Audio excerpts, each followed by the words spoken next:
Inilah rekaman memperlihatkan suasana terkini di wilayah Volchansk. Bangunan dan gedung-gedung tinggi tampak porak-poranda imbas perang Rusia versus Ukraina.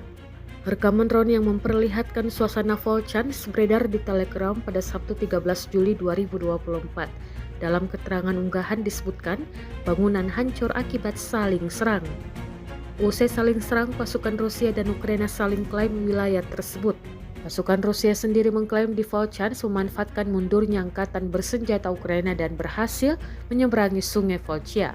Setelah itu, angkatan bersenjata Rusia juga mengklaim di pantai selatan memperluas jembatan dan mengambil kendali hutan.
Download Tribun X sekarang, menghadirkan lokal menjadi Indonesia.